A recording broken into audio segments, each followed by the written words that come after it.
tengo esta cosa como necesidad de hacer algo. De hacer algo en la sociedad. Y esto no puede seguir así. Y el pibe me decía, mira, pibe, dice, yo siendo presidente no he podido hacer nada. Dice, yo no podía hacer ni esto. ¿Sabes por qué?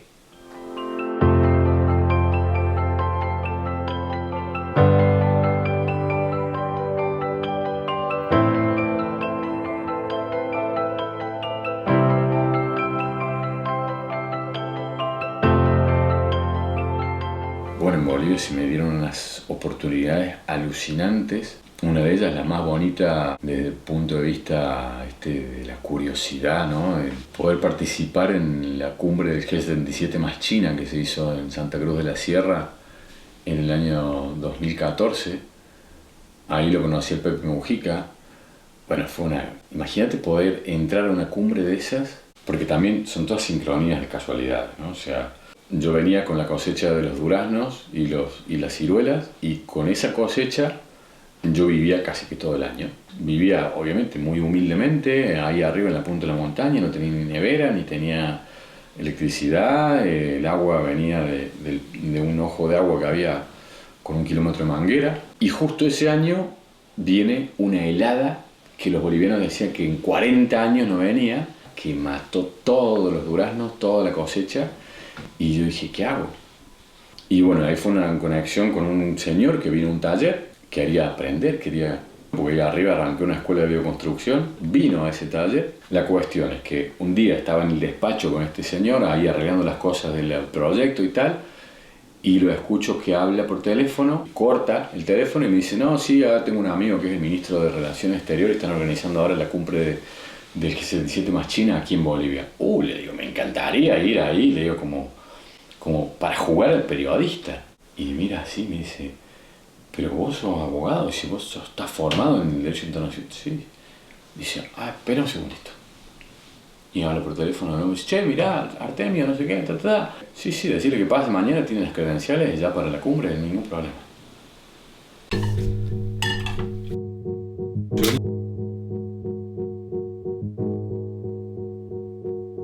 Y de golpe me veo en esa cumbre, metido ahí, participando de lo que se llamaba, en ese momento, si lo ves en la prensa o algo, la cumbre del G77 más China estaba anunciada hacia un nuevo orden mundial, una alternativa al capitalismo. Y se juntaron 132 países del tercer mundo. Ahí lo conocí a Pepe Mujica, porque claro, yo hacía preguntas muy, muy filosas, porque yo no dependía de nadie, de ningún jefe de prensa. Y ahí tuve la suerte de darme cuenta, otra partecita más de este puzzle que te contaba, de cómo funciona la prensa. El primer día de la cumbre era la cumbre a puertas cerradas. Había negociaciones bilaterales entre los países y entonces no daban entrevista a ningún periodista. Entonces era una nave enorme con periodistas de todo el mundo especializados en cumbres internacionales. Y yo dije, esta es la mía. Acá me voy a jugar a hacer prensa de la prensa. Y entonces iba periodista por periodista, che, contame, vos como persona, como ser humano, ¿cómo ves este suceder que se viene dando en las cumbres internacionales? ¿Cómo lo vivís vos? Y los tipos me decían, no, pará, corté el micrófono, guardé la grabadora. Hermano,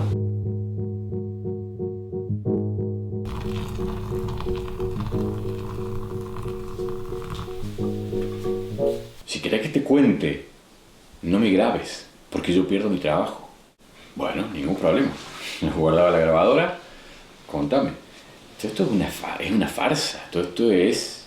Todos los periodistas, Reuters, EFE, de todas las agencias internacionales, me contaban su propio parecer como testigos humanos en ese momento y me contaban cuál era la línea de prensa que tenían que seguir. Y ahí es cuando vos veías y decías, wow, o sea, es muy fuerte esto.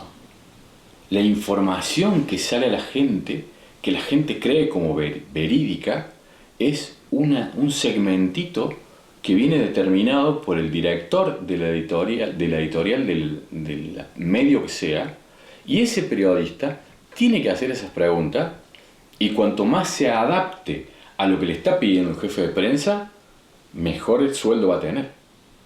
Entonces, imagínate en esa cumbre, todos los periodistas vienen el Pepe Mujica, el Mutún y no sé qué, pero presidente, ¿qué pasó? ¿Qué tal? Y yo le pregunto, en ese quilombo que se arma cuando vienen, yo le pregunto, señor presidente, cuéntenos cómo es esto de que Uruguay va a aprobar, porque en ese momento todavía no ha aprobado, Uruguay va a aprobar el tema de la marihuana como legalizarla. Y entonces el tipo se da la vuelta y me mira y contesta esa pregunta. Y dice, no, nosotros no vamos a legalizar la marihuana, nosotros la vamos a regular. Y le digo, ¿y cómo van a hacer para regularla, como establece el proyecto de ley, que la marihuana tenga entre el 12 y el 15% de THC cada planta? Si eso no es modificado genéticamente, dígame cómo lo hacen. Y el Pepe Mujica se quedó así como, bueno, es que nosotros vamos a hacer el cultivo por esqueje. Nosotros vamos a sacar de la planta a la que tenga ese porcentaje y esa planta son los que vamos a generar la reproducción por esqueje. Pero el tipo ya me miró, que yo no era... La cuestión es que se acaba ese tumulto de periodistas y sale el Pepe para un costado así, si yo no voy porque tenía que ir por un camino por ahí donde iban todos los presidentes, y el tipo se sale de la ruta y dice, yo quiero comer donde come la gente, donde come todo el mundo. Y entonces yo lo sigo por detrás y claro, y él empieza a caminar así y justo se da la vuelta así y me mira y dice, bueno, sos periodista, ¿no? No, le digo, yo no soy periodista. Vení, pibe, vení para acá. Y me agarra así y me dice, ¿vos qué haces? Dice, ¿cómo me vas a hacer esa pregunta? Y yo digo, ¿qué? Eso no te lo hace la prensa. No, me dice, pero muy bien, dice. Y ahí nos pusimos a charlar. Me invitó a comer con él y me dice, a mí si querés vamos a comer y tal. Y nos pusimos a charlar. Y ahí yo le contaba, le digo, mirá, yo vivo en la punta de la montaña, tal. Y me dice, pero digo, tengo esta cosa como necesidad de hacer algo. De hacer algo en la sociedad. Y esto no puede seguir así. Y el pibe me decía, mira, pibe, dice, yo siendo presidente no he podido hacer nada. Dice, yo no podía hacer ni esto. ¿Sabes por qué? Porque no me dejan. Porque yo muevo un poquito la palanca para allá y tengo un montón de gente en la calle. La prensa, vos que estás jugando al periodista, dice, son los peores. No puedo hacer nada. Y ahí fue como que yo me quedé como, wow. O sea, el Pepe Mujica es criticado en el propio Uruguay muchísimo, ¿no? Pero ahí, cuando vos empezás ahí a entender, con pequeñas sutilezas, sin entrar mucho en grandes detalles, o sea, no me hacen falta. Pero ahí empezás a entender que la manera en la que venimos viviendo esta sociedad, no solamente que es insana, sino que va jugando en contra del propio ser humano. Nos están socavando, nos estamos dejando socavar nuestra propia naturaleza. ¿Y todo por qué? Por perseguir lo que me pasaba a mí antes, por perseguir con la mente un interés creyendo que eso era lo único que tenía que hacer para ser alguien. Y ahí viene esta valentía, ¿no? Esta cosa que me decías, pero ¿y cómo hiciste cuando te tiraste al vacío? Imagínate que no tenía ni idea de lo que iba a hacer, ni idea de cómo lo iba a hacer.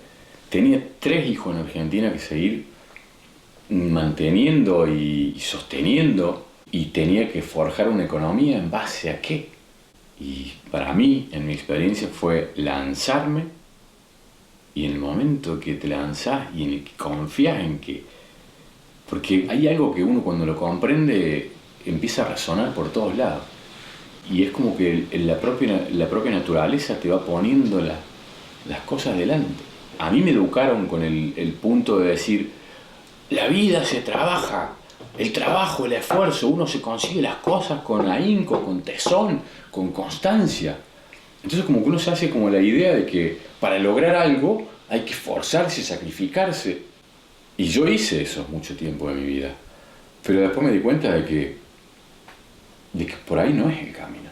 Si es que hay otras energías que también contribuyen a otras cosas, te lo van poniendo delante. Y no es para que vos hagas lo que vos querés hacer, ¿no?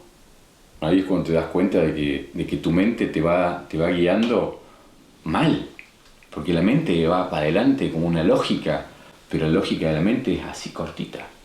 Pero hay una lógica universal que es mucho más amplia. Y esa es la que tenemos que dejarle la puerta abierta para que entre en la vida y uno poder seguirla.